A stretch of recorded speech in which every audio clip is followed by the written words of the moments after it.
446 میں آ کر شیعوں کی حکومت کو ختم کیا تغرل بیگ سلجوکی نے۔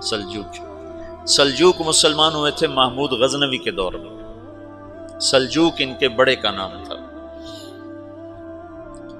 تو ایک دفعہ محمود غزنوی نے سلجوک سے پوچھا اگر مجھے تیری مدد کی ضرورت ہو تو کتنے آدمی پیش کر سکتے ہو؟ تو اس نے ایک تیر دیا، کہا یہ ایک تیر ہے میرا،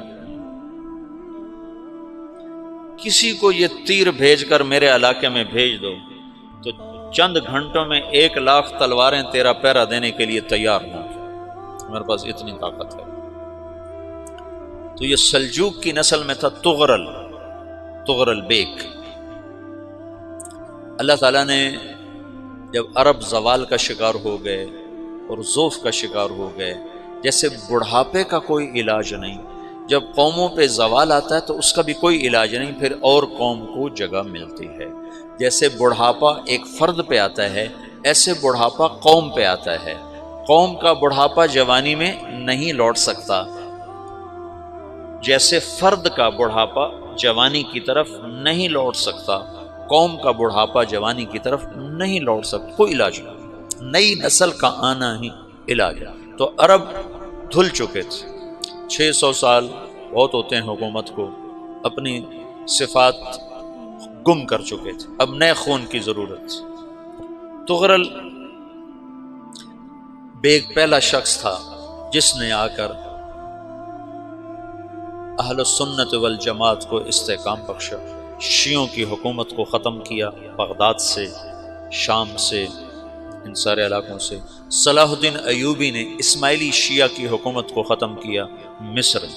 العاضد ان کا آخری خلیفہ تھا صلاح الدین ایوبی، نور الدین زنگی رحمۃ اللہ علیہ کا پروردہ تھا، اس کا دوست تھا، اس کے دوست بھی تھا، بچہ بھی تھا اس کے سامنے، زیادہ لکھنے پڑھنے کا شوق تھا۔ پھر اللہ تعالیٰ نے اس سے کام لیا اور اس کو مصر کا گورنر بنا کے بھیجا، مصر کی مدد کے لیے بھیجا، تو وہاں اس نے صلاح الدین ایوبی نے وہاں ختم کیا، تغرل بیگ نے یہاں ختم کیا۔ تو پھر سلجوک جو تھے نا یہ اقتدار میں آئے، ادھر ختم ہو گئی سلطنت بنو عباس کی، مصر ایک چھوٹی سی ترکوں کی سلطنت، تو اللہ تعالیٰ پھر مرکزیت کے لیے ایک نظام چلایا۔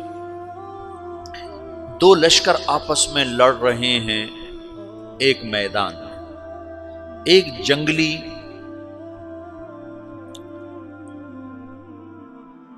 بدوؤں کا قافلہ، جنگل کے لوگ اپنے قبیلے کو لے کر، ایک جنگلی قبیلہ اپنے سردار کے ساتھ نقل مکانی کر رہا ہے ایک جگہ سے دوسری جگہ۔ اللہ کا نظام کہ یہ لوگ چلتے چلتے چلتے اس وادی میں پہنچ گئے جہاں جنگ ہو رہی ہے، 2 لشکر آپس میں لڑ رہے ہیں۔ جب یہ وہاں پہنچتے ہیں تو ایک لشکر کے قدم اکھڑ رہے ہیں اور دوسرا غالب آ رہا ہے۔ ان کو نہیں پتا شکست کھانے والے کون ہیں اور فتح پانے والے کون ہیں، ان کو نہیں پتا۔ اس جنگلی قبیلے کے سردار کا نام بھی تغرل ہے، تغرل۔ تو یہ سردار کہتا ہے جو شکست کھا رہے ہیں ان کی مدد کرو، کچھ پتہ نہیں کون ہے، کہتا جو شکست کھا رہے ہیں ان کی مدد کرو۔ تو 400 وحشی جنگلیوں نے فاتح لشکر کے پیچھے حملہ کر دیا۔ وہ تو ایک کافی ہوتا تھا، 400 دوڑ جب تلواریں پڑیں تو چند لمحوں میں نقشہ بدل گیا، بھاگنے والے جم گئے اور جمنے والے بھاگ پڑے۔ جب جنگ ختم ہوئی تو شکست خوردہ لشکر کے بادشاہ نے ان کو بلایا، اسے پوچھتا ہے مجھے جانتے ہو میں کون ہوں؟ کہا نہیں۔ کہا تو تم نے میری مدد کیوں کی؟ کہا انسانی ہمدردی کی وجہ سے، تمہیں شکست ہو رہی تھی اس لیے تمہاری مدد کی۔ پھر اس نے اپنا تعارف کرایا، میں ہوں سلیمان سلجوکی، ترکی کا بادشاہ۔ مسلمانوں کا لشکر تھا اور تاتاریوں سے شکست کھا رہا تھا، تاتاری فتح پا رہے تھے، مسلمان شکست کھا رہے تھے۔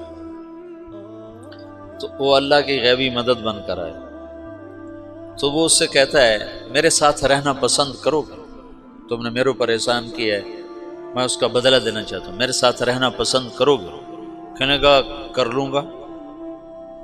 تو اس نے اس کو لے کر ترکی آیا، اور استنبول اس وقت روم کی حکومت میں تھا، اس سے فتح کیا اس تغرل کے آگے چوتھے پانچویں پڑپوتے محمد فاتح نے۔ تو یہ استنبول ہے، یہ ترکی ہے، بیچ میں ایک چھوٹا سمندر ہے، یہاں ایک جاگیر ہے۔ تو سلطان سلیمان کہتا ہے یہ جاگیر تجھے وقف ہے، ادھر سے رومی مجھے تنگ کرتے ہیں حملے کر کر کے، تو میرا دفاع کرتے رہنا، یہ جاگیر تیری۔ اس جاگیر پہ اس نے اپنے قافلے کو آباد کر دیا، اپنے قبیلے کو، اور ایک چھوٹی سی حکومت بنا لی، جو ایک صوبہ سمجھو سلمان سلجوقی کا، وہ ایک چھوٹا سا صوبہ ہے۔ وہاں جب یہ رہ پڑا تو پھر یہ ایک شیخ کے بیت ہوتا ہے، وہاں شیخ طریقت ہے، ان کے یہ بیت ہونے جاتا ہے، وہ اس کو رات اپنے پاس ٹھہراتا ہے، تو ایک کمرے میں ان کا خادم ٹھہراتا ہے۔ یہ جب کمرے میں جاتا ہے تو سامنے دیوار میں تاکچے پر قرآن پڑا ہوا ہے، تو یہ تغرل بیگ کہتا ہے یہ کیا ہے، یہ کیا ہے؟ تو وہ خادم کہتا ہے یہ کتاب اللہ ہے، قرآن ہے۔ اچھا، وہ اس کو وہاں چھوڑ کے باہر چلا جاتا ہے۔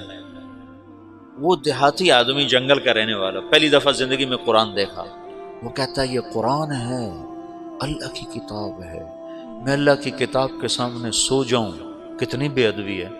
تو اس نے ایسے قرآن اٹھایا اور سر پہ رکھ لیا اور کھڑا ہو گیا، ساری رات قرآن سر پہ رکھ کے کھڑا رہا۔ رات کے پچھلے پہر اس کو خواب آیا،